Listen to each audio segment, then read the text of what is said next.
Hi hello ವೀಕ್ಷಕರೇ, ತಮ್ಮೆಲ್ಲರಿಗೂ ನಮ್ಮ ಯೂಟ್ಯೂಬ್ ಚಾನಲ್ಗೆ ಸ್ವಾಗತ. ಈ ಸತ್ತು 2.0 ಈ ವೆಬ್ಸೈಟ್ ನ ಸ್ಟಾರ್ಟ್ ಮಾಡಿದ ಕೆಲವು ಸಮಸ್ಯೆಗಳು, ತುಂಬಾ ಸಮಸ್ಯೆಗಳು ನಮಗೆ ಎದುರಾಗಿರುತ್ತೆ. ಸಿಟಿಜನ್ ಲಾಗಿನ್ ಅಲ್ಲಿ ನಾವು ಅಪ್ಲಿಕೇಶನ್ ಹಾಕೋ ಟೈಮಲ್ಲಿ ಇಸಿ ನೀಟಾಗಿ ಫೆಚ್ ಆಗ್ತಿರಲ್ಲ. ಹಾಗೆ ಅಪ್ಲಿಕೇಶನ್ ಹಾಕೋ ಸಮಯದಲ್ಲಿ ಅಪ್ಲಿಕೇಶನ್ ಸೇವ್ ಆಗ್ತಿರಲ್ಲ. ಹಾಗೆ ಕೆಲವು ಅಪ್ರೂವಲ್ಸ್ ಗಳು, ಅಂದ್ರೆ ಪಂಚಾಯತ್ ಲೆವೆಲ್ ಅಲ್ಲಿ ಕೆಲವು ಅಪ್ರೂವಲ್ಸ್ ಗಳು ನೀಟಾಗಿ ಆಗ್ತಿರಲ್ಲ. ಸೊ ಈ ಎಲ್ಲಾ ಸಮಸ್ಯೆಗಳು ಎದುರಾದಾಗ ರಾಜ್ಯಾದ್ಯಂತ ತುಂಬಾ ವ್ಯಾಪಕ ಚರ್ಚೆಗೆ ಈ ವೆಬ್ಸೈಟ್ ಒಳಗಾಗಿರುತ್ತೆ. ಹಾಗೆ ಸುಮಾರು ಸಜೆಷನ್ಸ್ ಗಳನ್ನ ತಗೊಂಡಂತ ರಾಜ್ಯ ಸರ್ಕಾರ ಕೆಲವು ಚೇಂಜಸ್ ಗಳನ್ನ ಮಾಡಿದೆ. ಈ ಚೇಂಜಸ್ ಗಳ ಮಾಡಿ ಕೆಲವು ಅಪ್ಲಿಕೇಶನ್ಸ್ ಗಳನ್ನ ಪ್ರೋಸೆಸ್ ಕೂಡ ಮಾಡಿದೆ. ಇದರ ಬಗ್ಗೆ ಮಾನ್ಯ ಸಚಿವರು ಪ್ರಿಯಾಂಕ್ ಖರ್ಗೆ ಅವರು ಕೆಲವು ಅಪ್ಡೇಟ್ಸ್ ಗಳನ್ನ ಕೊಟ್ಟಿದ್ದಾರೆ. ಇವತ್ತು ಇಂದಿನ ವಿಡಿಯೋದಲ್ಲಿ ಈ ಅಪ್ಡೇಟ್ಸ್ ಗಳನ್ನ ಚರ್ಚೆ ಮಾಡ್ತಾ ಹೋಗೋಣ. ಸ್ಕಿಪ್ ಮಾಡ್ದೇನೆ ಪೂರ್ತಿಯಾಗಿ ನೋಡಿ. ಈ ಸ್ವತ್ತು 2.0 ತಂತ್ರಾಂಶದಡಿ ಸಾರ್ವಜನಿಕರಿಂದ ರಾಜ್ಯಾದ್ಯಂತ ಈವರೆಗೂ 1,52,863 ಅರ್ಜಿಗಳು ಸ್ವೀಕೃತಗೊಂಡಿದ್ದು 1,33,803 ಅರ್ಜಿಗಳನ್ನ ವಿಲೇವಾರಿ ಮಾಡಲಾಗಿದೆ. ಇದರರ್ಥ 1,52,863 ಅಪ್ಲಿಕೇಶನ್ಸ್ ಗಳು ರಿಸೀವ್ ಆಗಿದೆ. 1,33,803 ಅರ್ಜಿಗಳನ್ನ ಆಲ್ರೆಡಿ ಈ ಸ್ವತ್ತನ್ನ ನಾವು ಕೊಟ್ಟಿದೀವಿ ಅಂತ ಮಾನ್ಯ ಸಚಿವರು ಅಪ್ಡೇಟ್ಸ್ ನ ಕೊಟ್ಟಿದ್ದಾರೆ. ಇದರಲ್ಲಿ 11A ಸೇರ್ಕೊಂಡಿರುತ್ತೆ, 11B ಸೇರ್ಕೊಂಡಿರುತ್ತೆ. 11B ವಿಚಾರವಾಗಿನೇ ಒಂದು ಬಿಗ್ ಅಪ್ಡೇಟ್ ನ ಅವ್ರು ಕೊಟ್ಟಿದ್ದಾರೆ. ನಾನು ಇದನ್ನ ನೆಕ್ಸ್ಟ್ ಪಾಯಿಂಟ್ ಇದೆ ಏನಿದೆ ಅದನ್ನ ಹೇಳ್ತಾ ಹೋಗ್ತೀನಿ ನೋಡಿ. ಅಲ್ಲದೆ ಹೊಸ ನಮೂನೆ 11Bಗೆ ಸಂಬಂಧಿಸಿದಂತೆ ಈವರೆಗೆ 76,093 ಅರ್ಜಿಗಳು ಸ್ವೀಕೃತವಾಗಿವೆ. ಈ ಅರ್ಜಿಗಳು ವಿವಿಧ ಹಂತಗಳಲ್ಲಿ ಅನುಮೋದನೆಗೆ ಬಾಕಿ ಉಳಿದಿದ್ದು ಈ ಅರ್ಜಿಗಳನ್ನು ತ್ವರಿತಗತಿಯಲ್ಲಿ ವಿಲೇವಾರಿ ಮಾಡುವಲ್ಲಿ ಕ್ರಮ ವಹಿಸಲಾಗುತ್ತಿದೆ. ಅಂದ್ರೆ 11B ನಮ್ಮ ಏನು ರೆವಿನ್ಯೂ ಸೈಟ್ಸ್ ಗಳಿದೆಯಲ್ಲ, ಆ ರೆವಿನ್ಯೂ ಸೈಟ್ಸ್ ಗಳಿಗೆ ಒಟ್ಟಾರೆಯಾಗಿ ಈಗ 76,093 ಅರ್ಜಿಗಳು ಸ್ವೀಕೃತವಾಗಿವೆ. ವಿವಿಧ ಹಂತಗಳಲ್ಲಿ ಅಂದ್ರೆ ಅಪ್ರೂವಲ್ಗೆ ಬಾಕಿ ಇದೆ. ಅಂದ್ರೆ ಸೆಕ್ರೆಟರಿ ಲಾಗಿನ್ ಇರ್ಬೋದು, ಮತ್ತೆ PDO ಲಾಗಿನ್ ಇರ್ಬೋದು, ಮತ್ತೆ ಪ್ರೆಸಿಡೆಂಟ್ ಅನುಮೋದನೆಗಳಿರುವ ಕೆಲವು ಹಂತಗಳಲ್ಲಿ ಬಾಕಿ ಇದೆ. ಎಷ್ಟು ಅರ್ಜಿಗಳು ಇಲ್ಲಿ ವಿಲೇವಾರಿ ಆಗಿದೆ ಅಂದ್ರೆ ಎಷ್ಟು ಈ ಖಾತಾನ ನಾವು ಪ್ರೊವೈಡ್ ಮಾಡಿದೀವಿ ಅಂತ ಇವ್ರು ಹೇಳಿಲ್ಲ. ವಿವಿಧ ಹಂತಗಳಲ್ಲಿ ಇದು ಬಾಕಿ ಇದೆ. ತ್ವರಿತಗತಿಯಲ್ಲಿ ನಾವು ಇದನ್ನ ಈ ಖಾತಾನ ಪ್ರೊವೈಡ್ ಮಾಡ್ತೀವಿ ಅಂತ ಹೇಳಿದ್ದಾರೆ. ಒಟ್ಟು ರಿಸೀವ್ ಆಗಿರ್ತಕ್ಕಂಥ ಅಪ್ಲಿಕೇಶನ್ ಗಳು ಬಂದ್ಬಿಟ್ಟು 76,093, ಪರ್ಟಿಕ್ಯುಲರ್ಲಿ 11B ಆ ರೆವಿನ್ಯೂ ಸೈಟ್ಸ್ ಗಳಿಗೆ.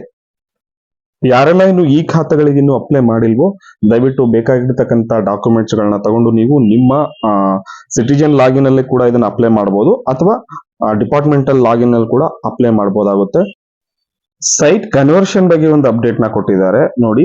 ನಮೂನೆ 11B ಖಾತೆಗಳನ್ನ ನಮೂನೆ 11A ಪರಿವರ್ತನೆ ಮಾಡಿಕೊಳ್ಳಲು ಗ್ರಾಮ ಪಂಚಾಯಿತಿ ಹಂತದಲ್ಲಿ ಅವಕಾಶ ನೀಡಲಾಗಿದೆ.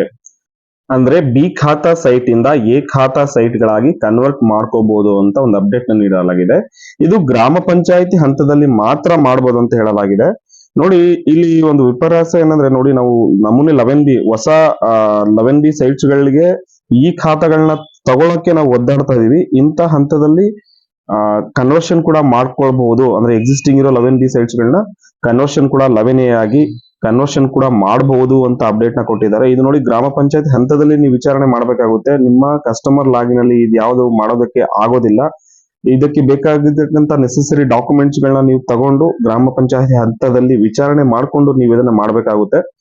ರೆವಿನ್ಯೂ ಸೈಟ್ಸ್ ಗಳಿಂದ ನಾನ್ ರೆವಿನ್ಯೂ 11B ಅಂದ್ರೆ ರೆವಿನ್ಯೂ ಸೈಟ್ಸ್, 11A ಅಂದ್ರೆ ಎ ಖಾತಾ ಸೈಟ್ಸ್ ಗಳಿಗೆ ನಾವು 11A ಸೈಟ್ಸ್ ಅಂತೀವಿ. ಗ್ರಾಮ ಪಂಚಾಯತಿ ವ್ಯಾಪ್ತಿಯಲ್ಲಿ ಬರ್ತಕ್ಕಂಥ ಎ ಖಾತಾ ಸೈಟ್ಸ್ ಗಳಿಗೆ 11A ಈ ಖಾತಾ ನಮೂನೆಯನ್ನ ಕೊಡ್ತಾರೆ.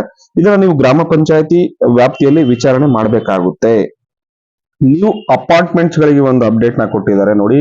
ಅಪಾರ್ಟ್ಮೆಂಟ್ ಕಟ್ಟಡಗಳಿಗೆ ಅರ್ಜಿಗಳನ್ನು ಸಲ್ಲಿಸಲು ಗ್ರಾಮ ಪಂಚಾಯತಿ ಹಂತದಲ್ಲಿ ಅವಕಾಶ ನೀಡಲಾಗಿದೆ. ನೋಡಿ, ಈಗ ನೀವು ಗ್ರಾಮ ಪಂಚಾಯತಿ ವ್ಯಾಪ್ತಿಯಲ್ಲಿ 11A ಇರ್ಲಿ ಅಥವಾ 11B ಯಲ್ಲಿ ಒಂದು ಜಾಗದಲ್ಲಿ ಅಪಾರ್ಟ್ಮೆಂಟ್ ನ ಕಟ್ಟಿರ್ತಾರೆ. ಒಂದು ಅಪಾರ್ಟ್ಮೆಂಟ್ ಫಾರ್ ಎಕ್ಸಾಂಪಲ್ ಒಂದು 10 ಮನೆಗಳಿರುತ್ತೆ ಅನ್ಕೊಳ್ಳಿ.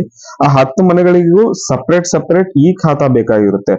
ಈ ಪ್ರಾವಿಷನ್ ಮೊದಲು ಈ ಸ್ವತ್ತು 2.0 ಅಲ್ಲಿ ಈ ಪ್ರಾವಿಷನ್ ಇರ್ಲಿಲ್ಲ. ಈಗ ಈ ಸ್ವತ್ತು 2.0 ಅಲ್ಲಿ ಈ ಪ್ರಾವಿಷನ್ ಕೂಡ ಮಾಡಿದ್ದಾರೆ. ಅಪಾರ್ಟ್ಮೆಂಟ್ ಗಳಿಗೂ ಕೂಡ ನಾವು ಪರ್ಟಿಕ್ಯುಲರ್ ಮನೆಗಳಿಗೆ ಈ ಖಾತಾನ ತಗೋಬಹುದು ಇಂತ ಪ್ರಾವಿಷನ್ ಮಾಡಿದ್ದಾರೆ.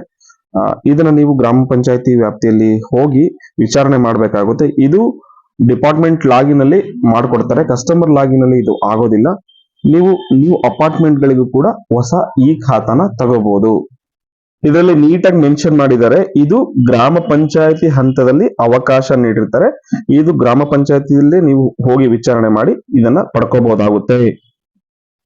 ಮೂರನೇ ಅಪ್ಡೇಟ್ ಬಂದ್ಬಿಟ್ಟು ಈ ಸ್ವತ್ತು ತಂತ್ರಾಂಶದ ಸಿಟಿಜನ್ ಇಂಟರ್ಫೇಸ್ ಮೂಲಕ ಅರ್ಜಿಗಳನ್ನು ಸಲ್ಲಿಸುವಾಗ ಗುಂಟೆ ಮತ್ತು ಸೆನ್ಸ್ನಲ್ಲಿರುವ ವಿಸ್ತೀರ್ಣವನ್ನು ಚದರ ಮೀಟರ್ನಲ್ಲಿ ಪರಿವರ್ತಿಸಿ ಅರ್ಜಿಗಳನ್ನು ಸಲ್ಲಿಸಲು ಅವಕಾಶ ನೀಡಲಾಗಿದೆ.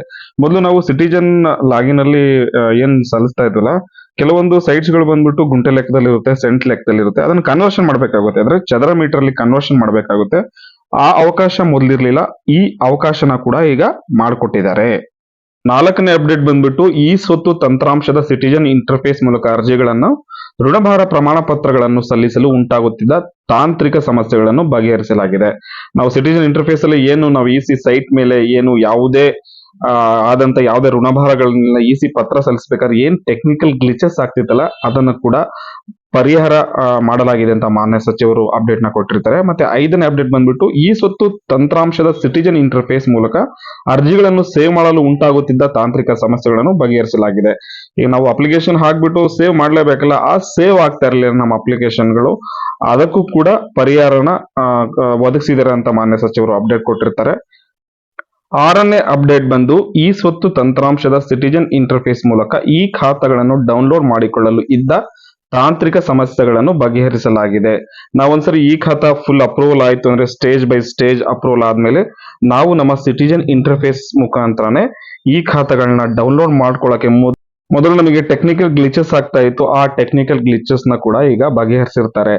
ಈ ಖಾತಾ ಫುಲ್ ಫೈನಲಿ ಅಪ್ರೂವಲ್ ಆದ್ಮೇಲೆ ನಾವೇನಾದ್ರೂ ಆ ಸೈಟ್ಗೆ ಯಾವುದೇ ಆದಂತ ಟ್ಯಾಕ್ಸ್ ಗಳನ್ನ ಬಾಕಿ ಉಳಿಸ್ಕೊಂಡಿದ್ದಲ್ಲಿ ಆ ಟ್ಯಾಕ್ಸ್ ಗಳನ್ನ ಪೇ ಮಾಡಿಬಿಟ್ಟು ನಾವು ಆ ಫೈನಲ್ ಈ ಖಾತಾ ಕಾಪಿನ ನಾವು ಡೌನ್ಲೋಡ್ ಮಾಡ್ಕೊಳ್ಬಹುದು.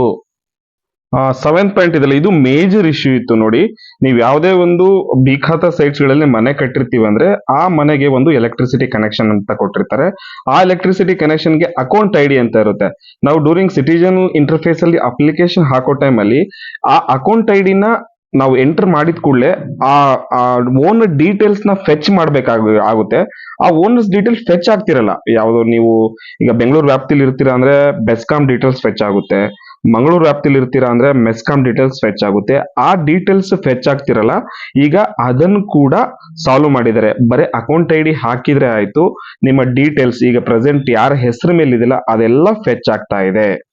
ಎಂಟನೇ ಅಪ್ಡೇಟ್ ಇದೆಲ್ಲ, ಇದು ಕೂಡ ತುಂಬಾ ಇಂಪಾರ್ಟೆಂಟ್ ಇದೆ. ಈ ಸ್ವತ್ತು ತಂತ್ರಾಂಶದ ಗ್ರಾಮ ಪಂಚಾಯಿತಿ ಬಳಕೆದಾರರ ಲಾಗಿನ್ ನಲ್ಲಿ ಅರ್ಜಿಗಳ ಅನುಮೋದನೆಯಲ್ಲಿ ಉಂಟಾಗುತ್ತಿದ್ದ ತಾಂತ್ರಿಕ ಸಮಸ್ಯೆಗಳನ್ನು ಬಗೆಹರಿಸಲಾಗಿದೆ.